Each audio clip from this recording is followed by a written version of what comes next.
Is it my imagination or is York putting on weight again?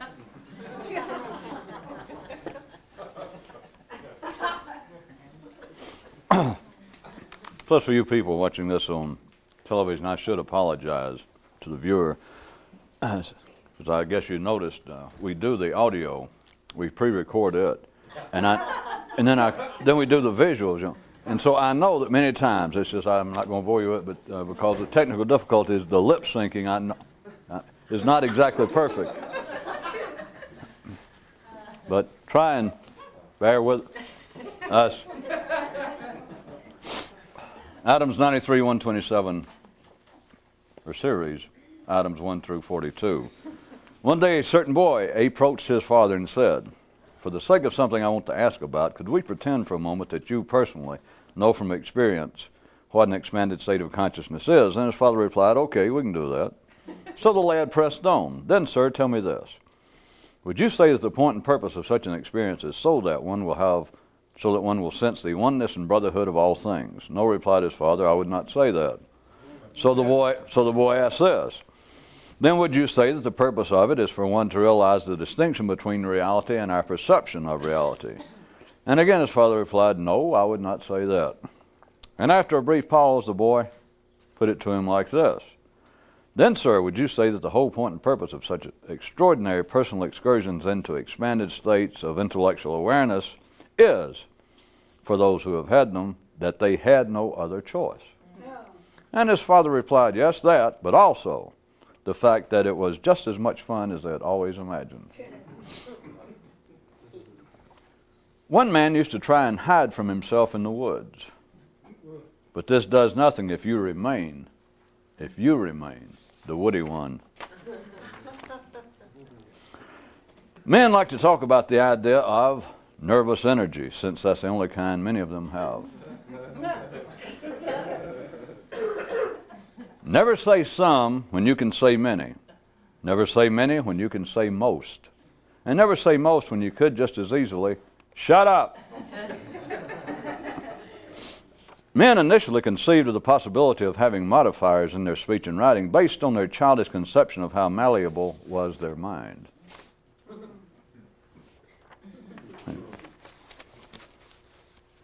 Better tighten up, I'll reread some of them. No. This letter came in. Quoting now. "For a while, I really found your program interesting and almost had to watch.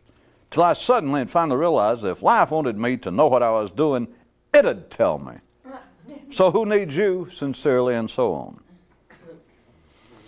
Well, from some view, I will respond.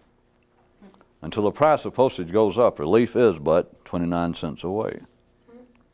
In the herd, religion is always affordable. Sincerely, and so on. The super subtle restated. Listening to stupidity won't help you much to get more conscious. Not much more than eating prunes will help you launch a satellite.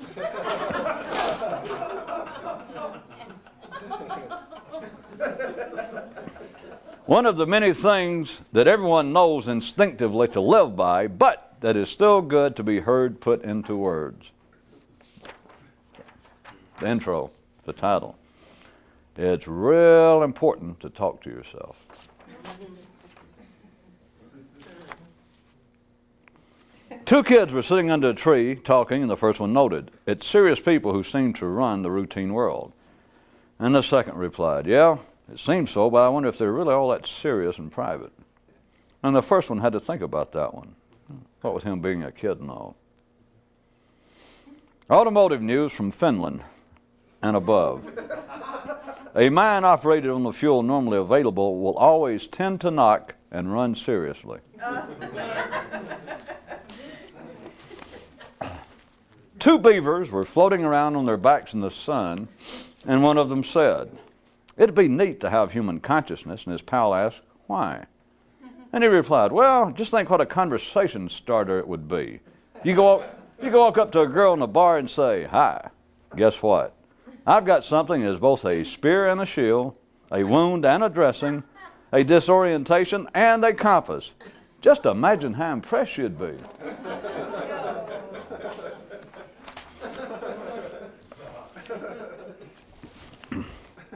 A viewer writes into the show with a question for Professor Explosion. Dear Professor, can it ultimately prove disconcerting to realize that you've wasted your whole life in ordinary thought? Yeah. Based on advice from our legal counsel, Professor Explosion will no longer answer any inquiries from viewers who do not furnish proof of their own ordinariness. Sorry. No matter how much rest he got, one man's mind still worked the night shift.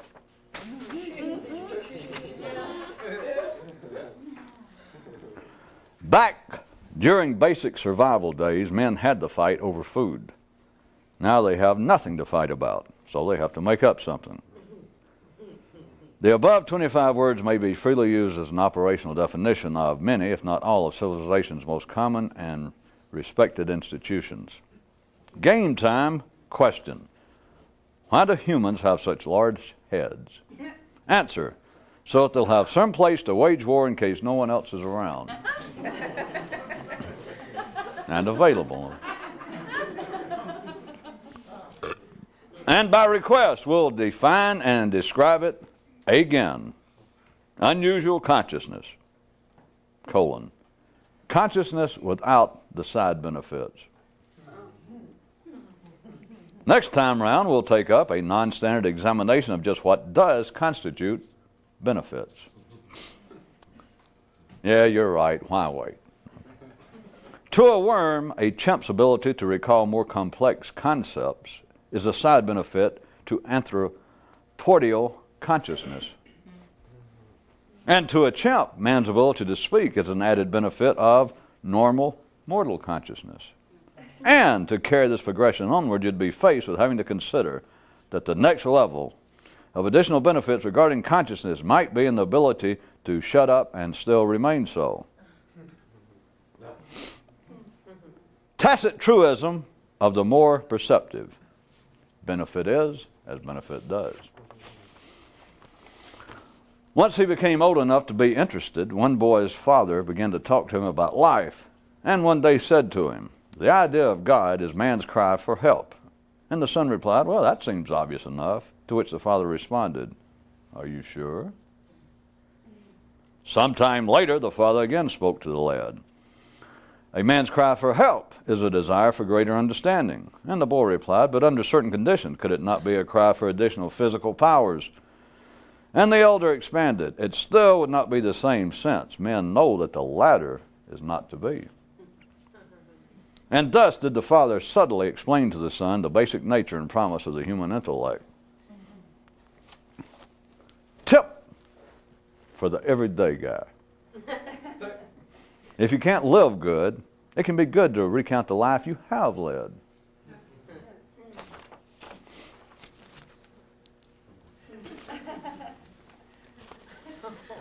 One, two, three. Simply being alive is a big deal if you're a simple person. Everyone is born a simple person. And some people seem to get worse. The young freshman asked the instructor, "How can anything be subtracted from nothing?" And the elder replied, "But it can't." To which the student responded, "Then how do you explain my spending of my resources in coming here?" Fact, everyone can understand what's going on with life.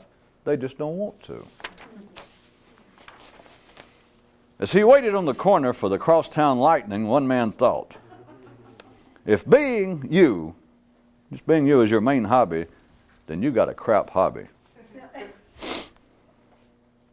On this one planet, they used to tell little children that the buses don't like little smartasses. But seeing as how everybody over that way had their own rocket ship anyway, what the hell do the little nippers care?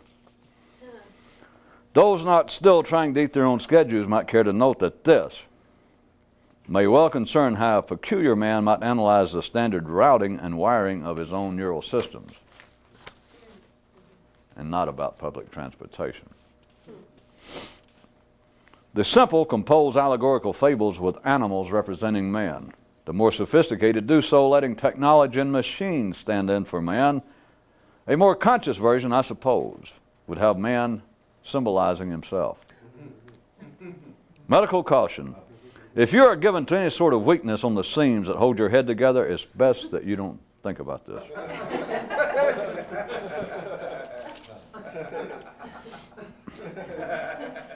One man watched TV just so he'd have something to bitch about.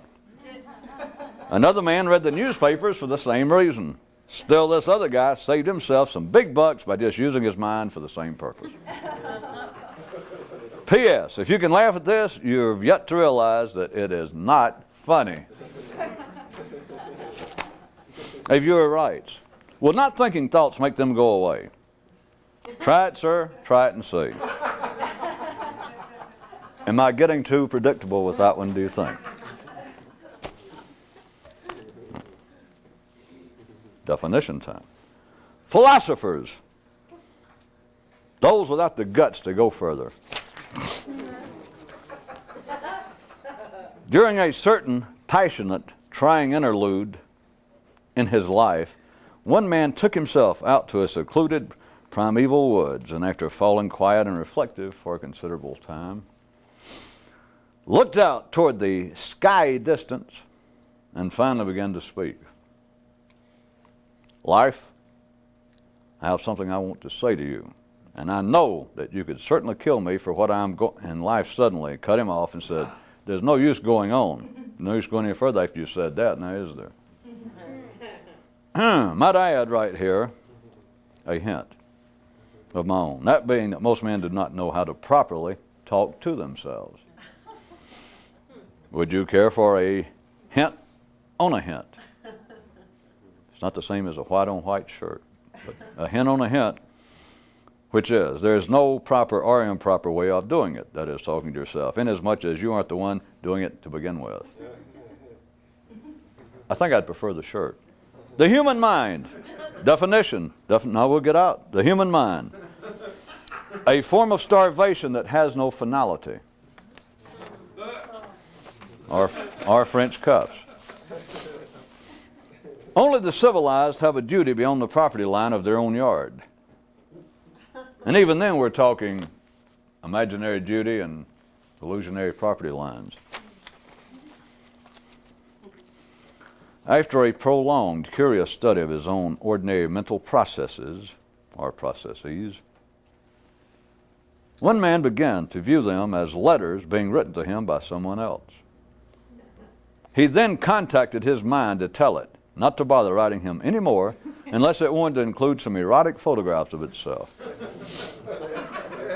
Yet another sign of a more spirited man is that he fully understands this. Stimulation is as stimulation does.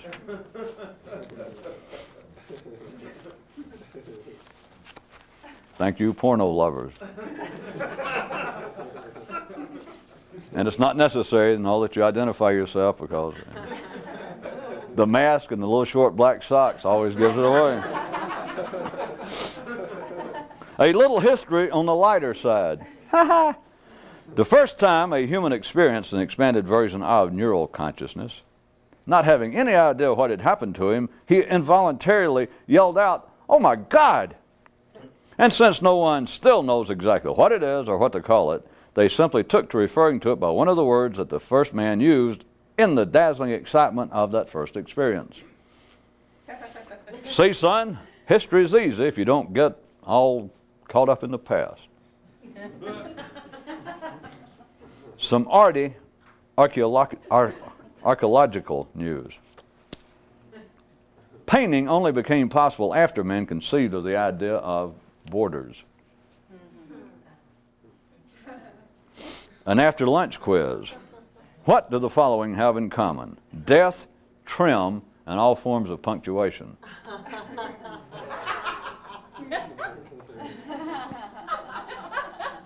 One man made up a list of all the words he'd ever used before and decided never to use any of them again, and his mind immediately interrupted the scoff. "Hey man, don't make me," and the man suddenly said, "Don't say laugh, because that's on the list." You got to listen fast. It's only when you pay good money that you can listen at any speed you want. It's only then you can stop and say, "Could you slow down, doctor or professor? Could you expand on that?" "Well, yeah, pay $20 to get in and we'll expand." Here we go. Normal thought, that was humor. Normal thought and ordinary kinship. Once he fully realized what had been going on inside his head all this time, this one man decided not to take in more boarders, even if they were his own family. Did I let too long elapse between that and the... A person asked, is trying to be more conscious in a new way, like an unplugging of the mind or more like a rewiring of it. Definition: collective intelligence, the supreme fuse box. Query: even if it proved ultimately improbable that you will become individually and personally more conscious and perceptive, isn't it still worse to simply remain impersonally where you are now? PSO: to a secret few, the answer is so obvious that they never even think about the question. To the alert: a dumb question dead is a happy question. Is a happy dumb question. How to pinpoint more precisely exactly where you are in a civilized area. The simple be all the time wanting something from you. And an addendum insert. In civilized territories, even the most sophisticated can still be shit simple. In semi-private, this one man has come up with this sloganistic approach. And as you might suspect, I'm quoting here. Cut them off at the pass, cut them off at ground level, cut them off at the gum line, but whatever you do, cut them off. A man wrote the Perception Doctor. Dear Doctor, could it be of any advantage if I quit thinking about other people and thought only about myself? And the doctor replied, could be. And the man wrote again. Then, dear doctor, could it be a benefit to me if I quit thinking about myself? And the doctor replied, could be. And then the man didn't know what to ask.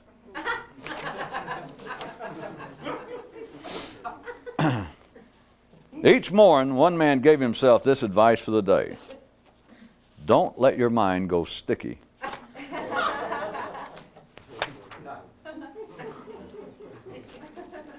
Beyond all of the already used, obvious physical examples, what is it that truly distinguishes man from every other creature? Are you ready? His asking of, what's going on here? What's this all about anyway? And coming, I believe, from the beaver corner, a soft chuckle.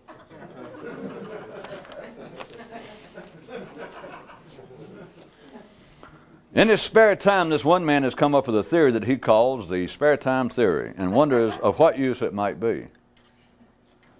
The closing Dudley Jones averages reveals that the routine mind has no spare time.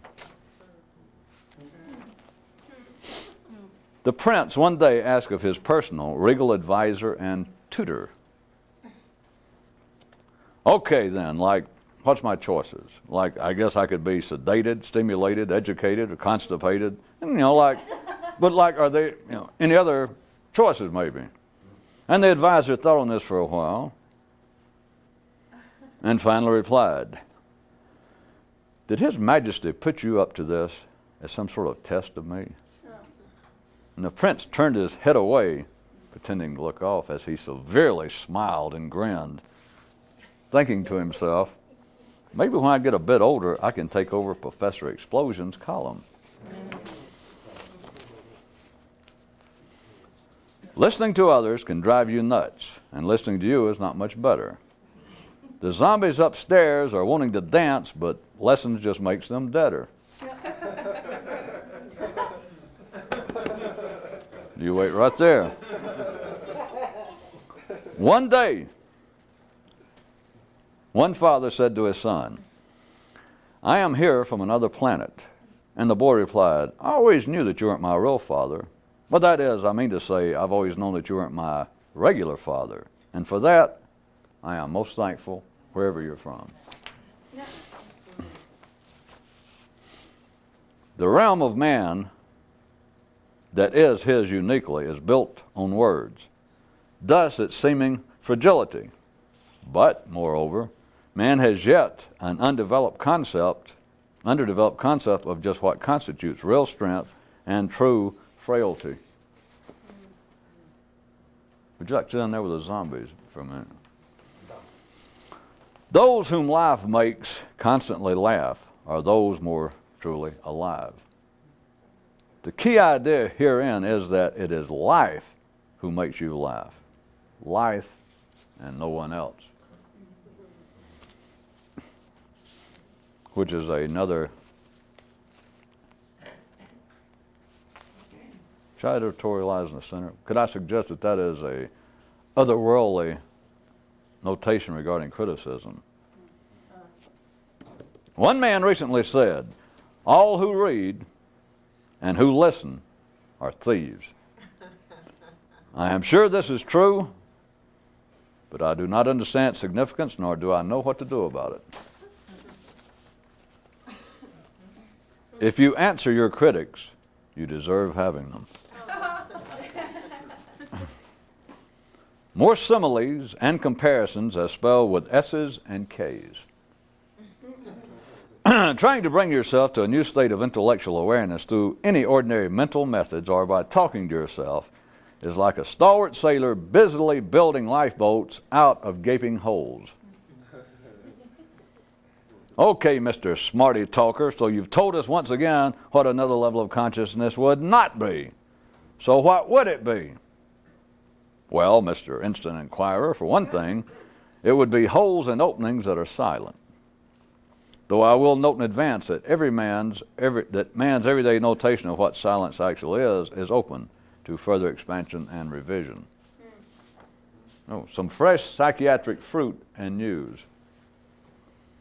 The routine and civilized believe that other people can drive them crazy. The routine and civilized believe that their own minds can drive them crazy. But hey, us'ns here know better, what? Well, we know more. If you don't like better. Seems all this talking and excitement got this one fella to thinking. Since not knowing what you're doing in life is no impediment to living a normal life, wonder how it'd be if you did know. A neat thing that life is not generally credited for is that it offers a constant array of hints as to what is really going on in life. But what is double neat is that most of them are slightly askewed and misleading. It takes a straight man to see a simple thing all done up in a real crooked manner. After half a lifetime, one man finally turned his mind and said, look, if you got a point to make it and shut up.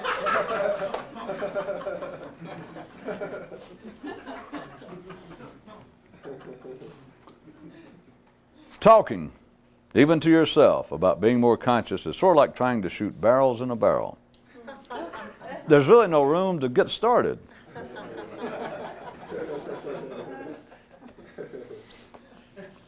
A young man told his father, I'm running out of things to think about. And his father replied, you ran out of new things to think about years ago. It's just that you're now starting to realize it. Congratulations.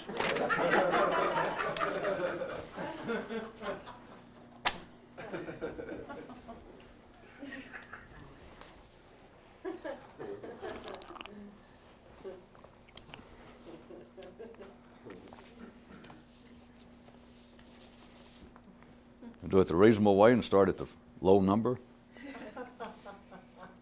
Seems good enough. Okay, you ready? 12.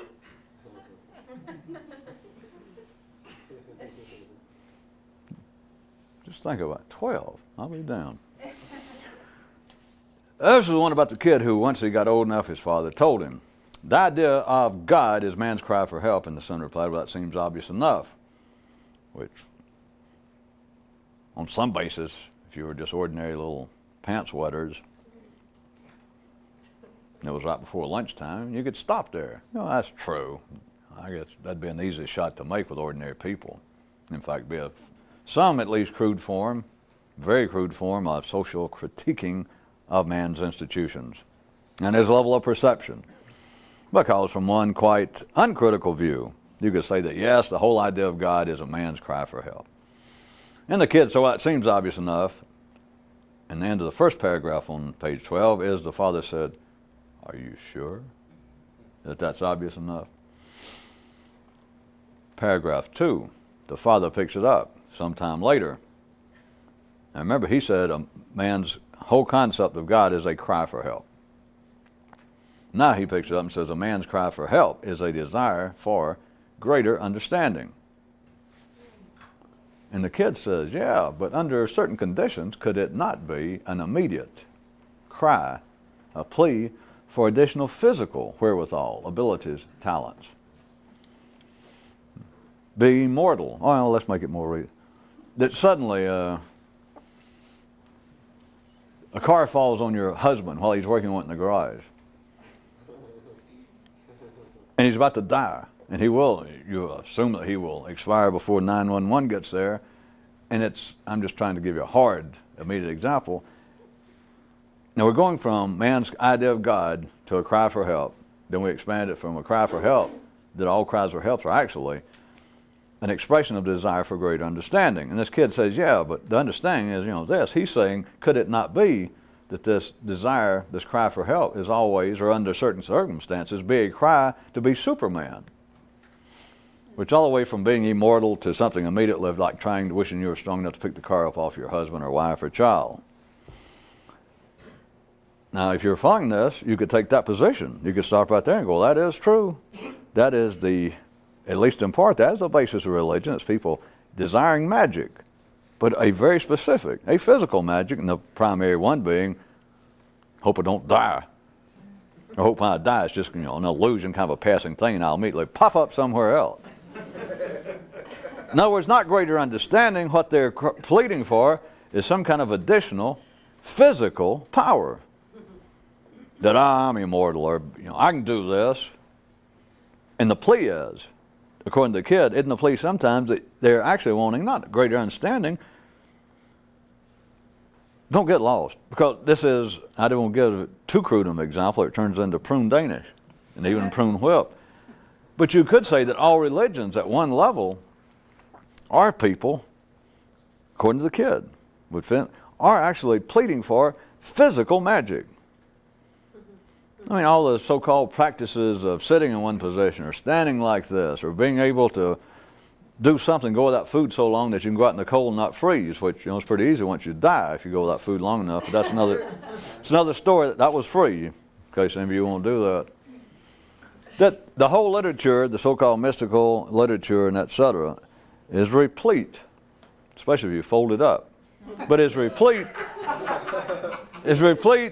with exactly what the kid's asking about. That, wait a minute, aren't the cries from help doing a segue from God, that the idea of God is actually a plea for help, and then all pleas for help are actually an expression of the desire for greater understanding. And the kid says, yeah, but you're leaving out, isn't the possibility that in certain circumstances, he was being sort of, I guess, reserved in speaking to his father. He said, under certain conditions, could it not be not an expression of a desire for greater understanding, but an actual direct plea for additional physical powers? I wish I was stronger. I wish I was better looking. I wish I was sexier. I wish I was more attractive. I wish I was richer. To physical things. You got me? That he says that, and we could have stopped there and go, well, he got the old man. And the old man says, well, that could be. But he says they're still not the same thing. And here's the kicker, see, because this is where the ordinary mind would break down those that pursue such religious ideas to begin with. He says, yeah, but they're not the same thing, even if that did happen, because men know that in the latter case, it's impossible. Did I break it up? Did everybody lose their place? He's saying, is not man's cry from help all the way of trying to see a kind of progression from the whole crude idea of a God, that you're actually crawling out for help? And the first paragraph they went through that the kid said, well, hey, that should be obvious. The old man said, well, So he gave him a while, and he said, all right, all pleas for help, which is just another way of saying ordinary man's conception of an idea of a God, that all pleas for help are of a specific kind. He said that they are an expression of the desire for greater understanding. And the kid says, yeah, but something's wrong with that. Because what he's saying, well, look around at all religion. Look around at rituals. Look around at even non-standard attempts at some sort of transcendental experience. What are people actually dealing with? What do they describe about, boy, if I could ever be as awake as some Zen teacher, hey, I could go without food. Or I could sit out in the cold and not get cold. Or I could suddenly be strong. I could suddenly be better looking. I could suddenly do something. And it's just by and large physically oriented descriptions of what should be a higher state for man. It's simply that. It's when you ask somebody, would you like to some greater state of consciousness? And if somebody had some idea and you weren't being too spooky, they go, well, yeah. And you go, which aspect would you like best about it? And I believe we had the kid here, and he would state it that what would we guess? 95% of the time, 99% of the time, they would name something quite physical. But the old man said, even if that's true, it doesn't count because they're still not the same thing, because men know that the latter is impossible. All right, what I was trying to get you to say was the fact that if you were following all that the old man was pointing out, that even though those at the basic level, those at the material level that would be looking at a desire for something greater, coming out of the original idea of a God, that they're still looking for physical, not this, not greater understanding. What they're actually looking for is something that you can put your hands on, better looking, more money, taller, shorter, losing weight permanently. Something, being immortal, not aging, looking good. Now, that's all religion. I mean, that's 99% of all religion, all people's experience. That's just life. But he pointed out, well, it's not the same thing because men know that's impossible anyway. So if you follow that, what you're left with, if you can see it, is everybody that would say, well, if I could have something extraordinary happen to me, it's nothing vague. It's none of this kind of crap like, well, I'd like to in some way be able to intellectually be at one with the universe. I mean, let's say you gave them that sales pitch, and they go, all right, is that it? And you go, no, you can either do that, or your wang will get 6 inches longer, and you'll never get old. I mean, is that going to be a toss-up? Women do your own version. I will become irresistible to any man I want, and plus I'll never have PMS or whatever. If it was between that and some kind of cosmic expansion of actual consciousness, I mean, we're going to have to give people additional time to think about it, like, well, all right, you can have another 20 minutes. I think not. You know not.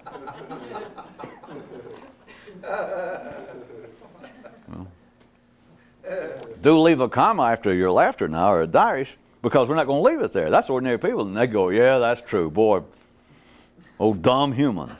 Wrong. It's not dumb humans. They say all that, but they're safe doing it because they know it's not going to happen.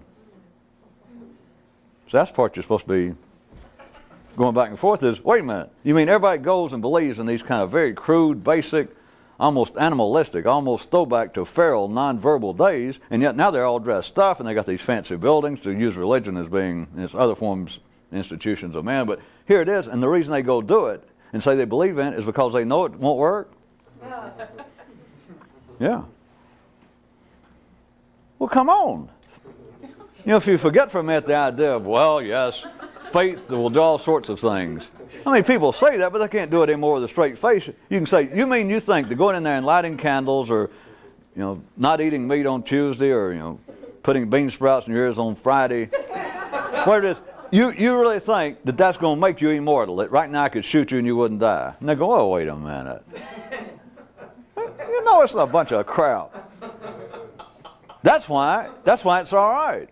But see, the division, given the choice, given the possible dual track that the old man started out, that all cries for help are actually a cry for increased understanding.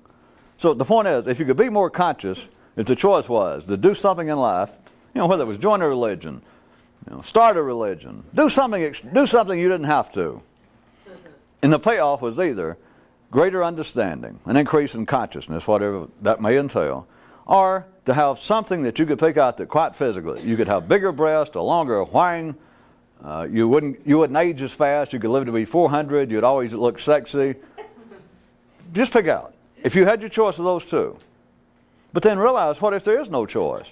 That everybody realizes, well, that last one, it's not possible. But then if you looked at it dead in the eye, then you'd say, well, wait a minute. Then the only thing that is possible in life, the only possible change one could make is here. Which, kind of segues into, well, screw that.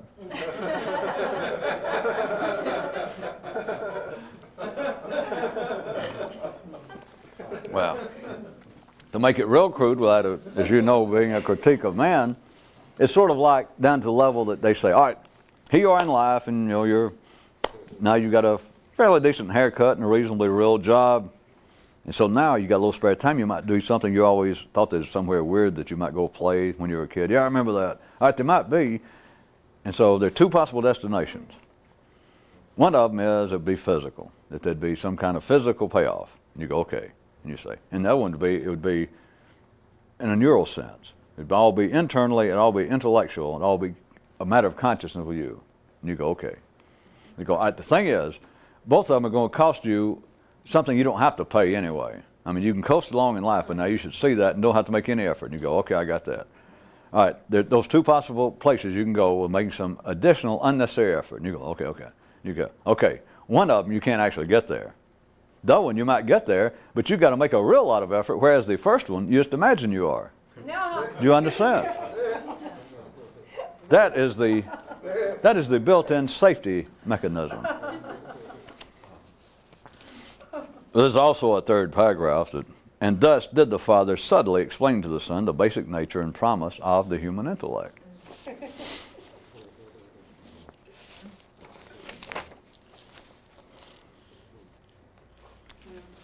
There's a definition here in the center of one.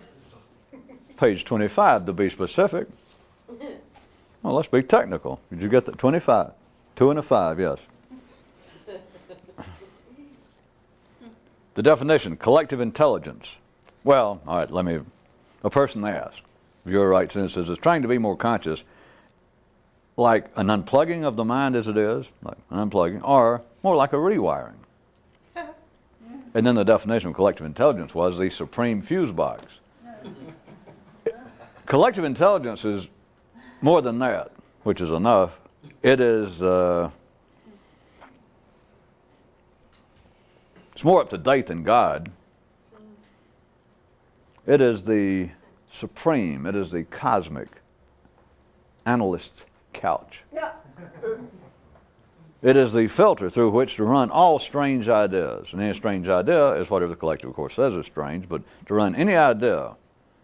Like, are you sure that you just got to think like in twos all the time, that you just got to run off this same kind of energy? You just have that thought on your own.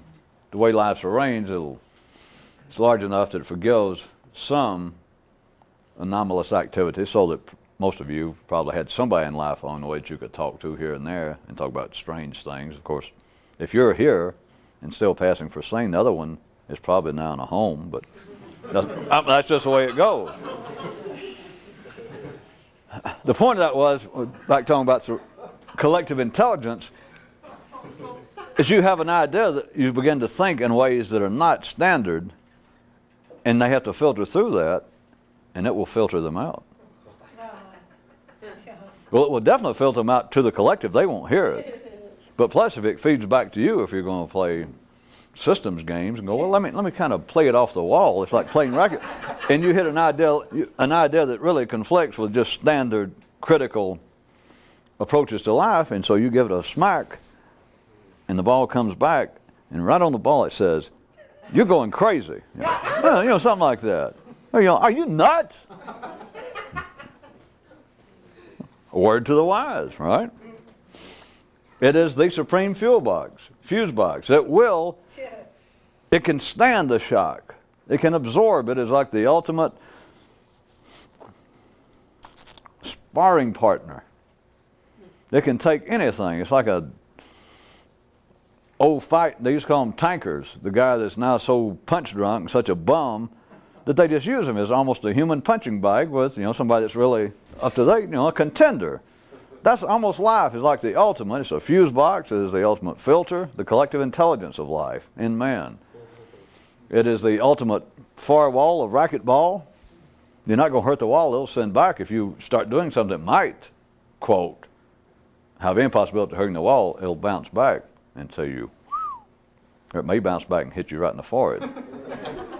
It make you, quote, come to your senses. That is, you wake up and suddenly you think, I got to get a suit and a tie and a real job. That kind of thing.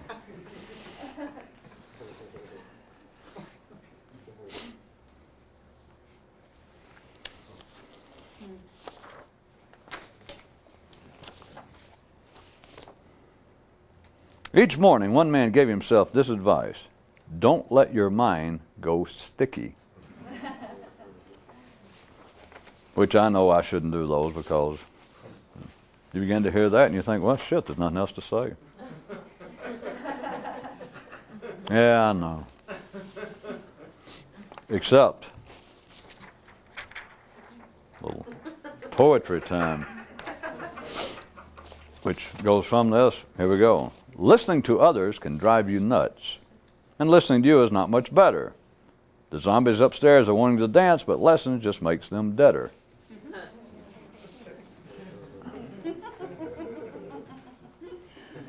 The zombies upstairs, surely I do not have to explain. Well, I'll leave it to you. I guess you could assume that I'm referring that they're dead people living on the next floor, and if that's the way you take it, then knowing the wisdom of life's collective intelligence, then so be it. Yeah. But assuming if it represents something else, listening to others can drive you nuts, and listening to yourself is not much better.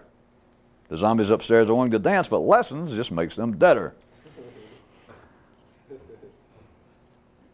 If indeed the dead are attempting to arise, the truth is, you've heard of prearranged funerals? These kind of zombies, no, it's better than that. Nobody has any weak seams in your head now for me to say this. It's better than prearranged funerals. This is prearranged death. And plus, it's beyond the words of that. It's not just prearranged death, it's that you've had to die before you die.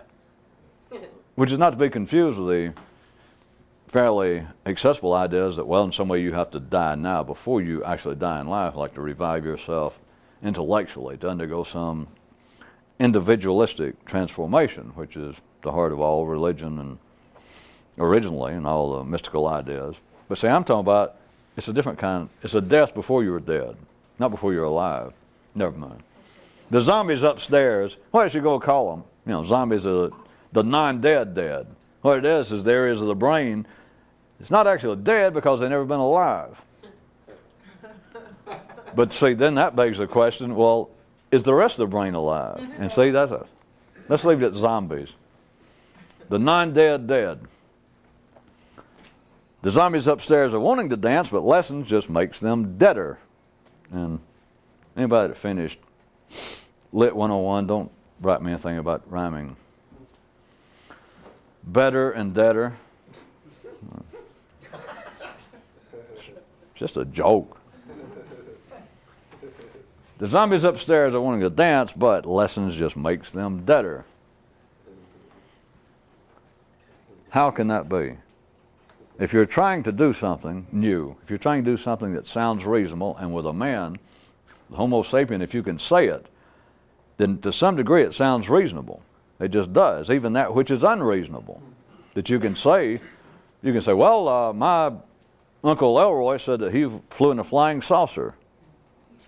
Which, let's just say that you're a routine, run-of-the-mill guy or woman with a good haircut and a real job. And you think that's unreasonable. And the person says, well, you know, he's been living right there in Mississippi and that same, and you go, oh, well. Even that which is unreasonable begins to take on a certain kind of reason. You go, so your Uncle Elwood in Mississippi told you that? And the guy goes, yes. But you didn't see it. We're talking to somebody that you may consider sane to start with and reasonable. There's always a way out. Even that which is unreasonable, if men said it, it's only ordinary people, of course, that thinks that there's a basis of reason and logic and truth and error, which they have to. It's only them that worry about, wait a minute, are you telling me the truth? Yeah. You know, the answer to that is his mouth moving? Is his lips causing sound waves? And are you hearing it? And you're stupid enough to say, Wait a minute, are you telling me the truth? It's noise. That which is unreasonable, if it can be said, is ultimately at another level, it is reasonable. Because you can, if you're a reasonable person, and to you it's unreasonable, you can explain to Ray, because the reasonable answer is, well, his uncle is nuts. See? So you don't have to deal, wait a minute. In other words, trying to argue with me, I gave you a fact. I know it's not written down anywhere. But I gave you a great cosmic fact that if men can say it, it's reasonable. Even if it's unreasonable. You can find it's reasonable because you think, wait a minute. There was some guy with a high school education, some guy with a 10th grade education. Wait a minute. You know, if you're a Turk, you can say, an Armenian said he wanted flying saucer. Well, there you are. Or vice versa. Go over there and you can find that that which is unreasonable has a reasonable explanation because unreasonable people said it. Ha! Case closed. You could say that teaching zombies to dance or them wanting to dance is unreasonable to start with, but let's go past that. Then it says, them wanting to dance. That is, the mind is wanting to expand. But since it does require effort, and since there is no support system, and since it's not actually required in individual cases, then you dream of, I'd like to look better. Maybe looking better is a sign of greater consciousness. Maybe losing weight will make me more perceptive. Hey, why not? Who's going to say no? If a person can say it, it's reasonable to some degree. If you think not, you go open a weight loss place and somebody shows up with money, check in their hand and go, if I lose weight, if I come here and lose weight, and you go, well, yeah, but if I lose weight, is there any chance it might make me more intelligent? And if you never thought about it, if you're a decent entrepreneur, you're going to go, will it? Woo. And of course, you make a mental note, I got to include this in my next brochure. The zombies upstairs wanting to dance. The human nervous system wants to expand. It wants to expand collectively, and it does so collectively. Individuals do not have a great desire to do so because that's not the way life normally works, and if they do, it's just kind of hit or miss, and who knows what's going to happen. There is no real direct collective, systematized activity. It never has been to do that. But the zombies upstairs wanting to dance, and it says, but lessons only make them deader. Now, so we're skipping the unreasonable part that the non-dead dead and zombies wanting to learn how to dance. They're wanting to learn how to dance. The mind wants to expand, the nervous system itself, in what is usually, if not laughingly referred to as consciousness. People want to be, they want to understand more, etc. And then this says that trying to teach them lessons just makes it worse. Now, I try to be as optimistic as the next guy, except the next guy's dead, so. But what kind of promise does that hold out if you're just an ordinary cow? So if you did try, lesson just makes it worse. Well, yeah, but you said that was just some kind of verse or just a joke. Yeah, I know I said that. Has anybody been to a religious institution lately? The easy shot. It's hard to see educational because they clothe and protect themselves in ways that are a bit less subject to direct attack than religion. But back to the question that I was presenting on your behalf. In your case, you're recorded. Listen up. That lessons in how to dance to the zombies makes them deader. In other words, trying to help people makes it worse. And if you go, and I come on, you are getting silly. No, I'm not. I'm not. Go down to any church. And if you don't like that, go see a psychiatrist. I don't mean professionally, it costs too much, but go question them. Tell them that you're doing a survey for your college paper or something. Find anybody who is seriously here to help. A priest, a rabbi, a psychiatrist, an economist, who else are we going to leave out? A professor, a philosopher. And you go, I need help. And you describe what it is. And they go, yes, it's my area. and they attempt to help, it will make the zombies deader. It's not because they don't know what they're doing. I mean, sure they don't know what they're doing, but what's the news in that? Forget them, unless you're ordinary and really hard up for a shit hobby. Then you got to worry. Well, wait a minute. I'm not going any further and trying to do better in life until everybody else does better. It's beautiful. Well, wait a minute. Why should I try to do better when you're right? Not you mention it, says somebody to me. Not you mention it. We got all these people, degrees everywhere. Psychiatrists. People that say, yes, we know. I represent having a PhD from Harvard. I represent, in essence, the collective wisdom of that whole sacred institution, which is what a PhD represents. We don't want to go into that too much, and neither does Harvard. But they say, I am the epitome on the hoof, in the flesh. They wouldn't like it. Of a person who's devoted their life, their energy, their study into the understanding of the human psyche. And then suddenly, if we could slap them around, they had a passing moment of extraordinary lucidity. And you say, well, if I come and avail myself of your services, will I be helped? And he would say, you'll be worse off. Not at the ordinary level. Now, you understand, we've got to assume that you're somebody extraordinary. You're saying, I'm not trying to get cured of something. I want to go beyond being cured. I'm looking for, the transcendental. I'm looking for the true mystical point blankness of life. I want to get past. I don't want to just be cured. I'm not worried about mother. I want to be super conscious in some way. Can you help? And if we had them in that lucid moment, a priest, a rabbi, a mystic, a sage, a psychiatrist would go, oh no, you'll be worse off. Which is not actually worse off, you understand. Not in the great six-dimensional equations and math that I know all of you like to hear so much about. But see, at the ordinary level, it'd be worse for you, you'd be worse off. But at the ordinary level, all it does is maintain the status quo.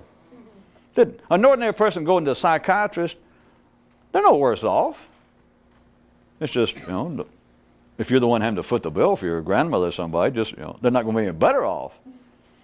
But if you tried to do it, if you undertook somebody who actually had that kind of extraordinary hunger and is not satisfied to go to on an illusionary bus trip, if you tried to go, which most of you have already been through it to some degree, and you can look at it also being drugs, you can look at it as being undertakings and not just people, not just physical institutions, but you can go attempt to pursue a religion, some sort of cult or drugs, and you'll be worse off. You would. Except at the ordinary level, they're not worse off, it just evens it out. It just maintains the status quo. It's neither worse nor better.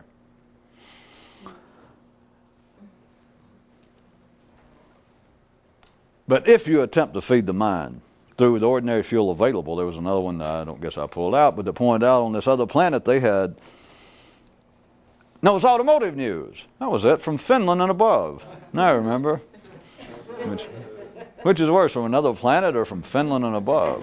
At least I didn't make it Estonia. The news was that the mind run on regular fuel has a great tendency to knock and run seriously. I assume all of you have hung around garages and shade tree mechanics enough that there are terms like, my car's running hot. And you do know what knock is, having cheap fuel in a gas that has been tuned to be run at X octane, and you get, or it used to be more critical, and you'd get combustible fuel based upon our great departed friends, the dinosaurs and other rotted people. That kind of fossil fuel, it has to have a certain kind of volatile, the degree of volatility has to match the way the engine's been, or your engine goes clock, clock, and it knocks, they used to call it. And this automotive news pointed out that if you run the mind at the ordinary, with the ordinary fuel, it's just available. I didn't make exceptions to it, no conditions, it just is. If you run it, the mind has a tendency to knock and to run seriously, not hot. And we're not talking about ordinary people. That if you try to run your mind that way, then what you're left with is you're trying to revive the non-dead dead. You're trying to teach zombies to dance and lessons. Lessons taken from an ordinary service station. I don't care if it has a cross on top or a Star of David or the insignia of Harvard. It's still a service station. And if you try to fill up there, you're not going to teach them to dance. You're going to make them deader. Well, I hate to bring this up because I know some of you were trying to get that whole set of glasses they're giving at that station. This is that Buddhist group. I keep forgetting. One of you had this real nice set. I know you had the 6 glasses and the picture you were... Was it the... Well,